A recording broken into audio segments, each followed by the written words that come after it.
Hello, hello, hello, hello. Welcome back to my huge channel. Today I want to talk about a designer that I still think is pretty underrated, but is like the king, the best one that we have right now and that we definitely need to appreciate a little bit more. I just saw his recent collection for fall 2021 and I'm talking about Martens of Y Project. And if you like my previous videos where I also talk about some designers that I like, some collections, some shopping tips I gave you, don't forget to subscribe, or you can follow me on Instagram where I share a little bit more of my personal style also. But let's come back to Martens.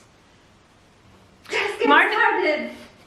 I'm doing hot girl shit. I'm talking about Martens. And first of all, what is also very interesting is that a lot of people critiquing and writing about him say, "Wow, there is no purpose." Ding. Definitely not from Hollow's function. I make the background. Booty. Martens was born in a super small town called Bruges in Belgium and also started studying in the same country, you know, at the Royal Academy of Arts in Antwerp, which is a super famous school of all the big avant-garde designers we know today, like Dries van Noten, Meister, etc. He also studied there and finished school in 2008. Funny side fact, he actually started studying interior architecture, which he also finished, but he kind of felt like he needed to do something else also, and he still felt too young to get in this main business field, so he started to study also fashion design. And he graduated, and the funny thing is that when he had his graduation show, John Galliano was also one of the juries, and he said that he is like a true inventor, and he applauded him and also immediately wanted to have him for his then still existent women's wear brand called G2, and hired him as the new junior designer of his brand, which is like super huge. I mean, imagine, you know, just finishing school and John Galliano just says, "You're crazy good and please start at my label." So he started there in 2008 and worked there for a few years, and afterwards, you know, in 2010 already, he heard of the label Y Project, which is also pretty interesting because many people assume that he's also the founder of the label, but he actually isn't. Johann Sarfati was actually the founder of Y Project in 2010, and yeah, Martens immediately started working with him, but unfortunately he died of cancer like 2 years later, and Glenn kind of took over the brand and was the new creative director since 2013 then. Martens still retained the main foundations of the brand that was set by Sarfati, which were like sharp lines and graphics in the designs. So he tried to maintain this whole vibe and creation that this brand already had, but at that time they still only had menswear, so there wasn't anything like women's wear, which is also pretty interesting because now the most profitable part of Y Project is the women's wear line. And now, according to their website, you also see that you can find this brand in about 150 shops, which is a huge amount for a kind of niche brand still, you know, like Net-a-Porter, My Theresa, etc., but also like Bundeshop, Dover Street Market, like everywhere you can find Y Project, definitely everywhere. And what is definitely the huge USP of Martens for this label is that he loves to, you know, tumble different styles together, have disparate references, you know, things that seem like they do not fit together, from classical tailoring when he makes his blazers or his knitwear to extremely strong streetwear references, which also kind of have like his historical references sometimes. And this is like, yeah, definitely the huge USP of his brand and of his designs. And he's also kind of known for his avant-garde silhouettes and his exaggerated and twisting volumes and textures and garments and everything, because usually everything seems like it's twisted. Feel like something went wrong and you just have to pull your sweater straight or something, yeah, you know, that's what it is. And it's also pretty funny because in another interview he said like now that he doesn't have this runways and stuff where people can't really touch his clothes and look how they're constructed, he definitely needs to send out manuals to his customers because they're definitely not aware of how to wear them properly. And overall, if we have a look at his products and his single items, we see that he kind of loves to construct and deconstruct items. There are several brands who like to do that. I think we see that definitely more at the avant-garde brands like Margiela or I don't know, also Rick Owens a little bit, where it seems like it's deconstructed, of course, on purpose. And here I think we see it in a very extreme way, because it's still, you still assume like it has a functionality in it, because it's not like that deconstructed that you think like, okay. And I think what plays here a very important role is also his education he had while studying interior architecture, where you also, you know, like build little items on each other. It's not, you do not have the same attitude you might have while fashion designing, I think. You know, you see things from a different perspective. You put things together that seem like they don't fit and you construct something very different. And in fashion, it's more like you have this idea and you create something that leads to a certain purpose. But I think in interior architecture you also sometimes have something very specific already, and you look like how can you change it, how can you improve this. And I think if you look at his designs, you definitely see that he kind of has this perspective while designing, because these are all items we already know. You know, these are jeans pants, these are v-neck knitwear sweaters we all know. But he usually takes items we already know and deconstructs them. So he looks at them from a different perspective, which makes them so interesting. Definitely not form follows function. No, it's not form follows function, definitely not, yeah. Because sometimes, you know, the sweater where you have like these 3 holes in them to get your head through. Maybe you could also use the middle one. You know, that's what I mean, exactly. You know, that's also what you sometimes have with Rick Owens, because I read a few critics that say like, he seems a Rick Owens-like, which I definitely wouldn't say. You know, design-wise, I don't see actually any similarity, but maybe perspective-wise, you know, taking something and deconstructing it and bringing it to another form and making it more interesting with this way. So maybe they share the same perspective, but design-wise, I think it's something completely different, and I like it. It's funny, and that's what he also says. Martens always says, you know, there always is a certain kind of humor in it. You know, it's because it seems funny. You know, you see the sweater, you see these pants where another pants is attached on, and you're like, what's going on? You know, these are 2 pants and they're attached with buttons on each other. What kind of, you know, what is the purpose of this? There is no purpose. You know, and that's the funny thing, and that's what I love about fashion the most, and that's what you see the least in the fashion industry. We have a lot of brands that do beautiful things that I also love, but Glenn, this is just another level. Everyone. I think he's still like one step further, and I would say it's pretty futuristic also what he's doing. He's questioning the functionality of the stuff we're using. Painting. Abstract wearable art. It's abstract wearable art, and it's still slightly figurative, but moving on to total abstract. Yeah. Abstraction from. You want to sit here? No. You want to sit here? Okay.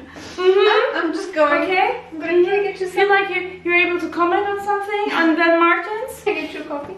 Yes, coffee is great. I'm sorry, you didn't earn the real thing. So. When will I ever get this machin? And she's talking as if the machinata coffee is like, you know, high end, just straight from Brazil. Hello. It's not. It's straight from Brazil. It's fair. It's organic. Is there any coffee that isn't fair? I think all coffee should just be fair, you know. Actually, oh, you know what? Yeah, because it should be all coffee is, I'm sure. Yeah, I mean, I heard that all these coffee planters are just overpaid.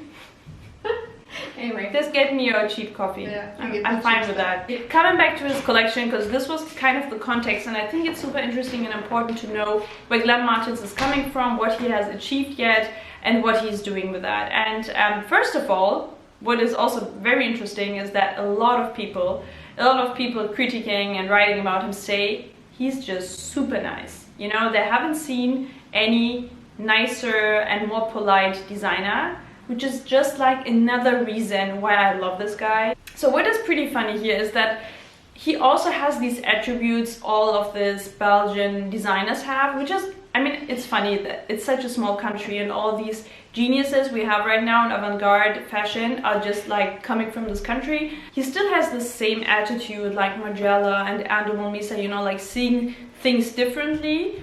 But at the same time, maybe because he's younger than the other ones and he's still like a person of a different generation than the other ones that we know, he still has a different approach because he understands the younger people. He's still super young and he gets the newest generation and he knows how to be like maybe a bit more consumer-centric also. And I think that's what kind of capitulated him in the last 3 years to be yeah, everywhere. And this is something that is very distinct about him. You know, he's very different. And as I said, he has a very different approach and different perspective on things. He has like one of the most crowded shows in Paris. So he's well aware how to use his techniques to get the biggest audience possible. Oh, it's milk already in it, and a bit sugary. It's not only milk. I'm like I think the last person in Germany who still put some sugar in her coffee. No one can top me in my coffee. But yeah, nobody can. Yeah, you just put coffee on your sugar. You know, it's a preservation method. That's why I'm just looking so young. I'm doing hot girl shit. I'm talking about Glen Martens. So, long story short, we know that after graduating Royal Academy of Antwerp, Glen Martens took over the creative helm of the Paris-based label Y Project in 2013. In 2017, he already entered BOF 500 of people shaping really the fashion industry, which is like a huge success. And he also received the Andem Grand Prix, which is a prize where he got like 280,000 euros from, you know, something similar to the LVMH prize, where you can also see people in the jury like from Chanel or CEOs of La Maison Yves Saint Laurent or Chloé and everything. And yeah, he won this prize together with Marine Serre, for example. And yeah, and since ever since, he's like extremely successful. I think the first shows you also see on Vogue Runway, I think it's his first collection from 2016. And it was, of course, not as strong as the ones we see now, but I think since 2018, you know, there's just nothing to add. And I don't want to talk about every single look actually, because there wasn't a single one I would not want to talk about. So I'm just talking about the ones that I like the most. And you know, the fact that we see Y Project just next to Le Mer is like nothing to add. It's just plain perfect. So first of all, you know, the first look is already, you know, we have these tights again. That are very hip right now. We saw these kind of tights also at Nancy Dojaka. We still get these Otto Linger vibes, very niche, and you do not see that very often on the common runway, so this is pretty cool. This scarf, I mean, what is that? This is just like straight a pillar with a wonderful print on it, and you just have it around your neck, so what else? Another point, I hate trench coats. Don't ask me why, I just don't like them. I don't get over it that they just look very classical and never interesting. So what is this? You know, this is like super cool. He just wrapped up everything, and I'm not sure if I'm able to wear this without a stylist. And if you get it, you know, when you see it hanging somewhere, so go for it. It looks great. But look number 2. And what Glen already also said about this collection is that he wants his pieces to have a life, you know.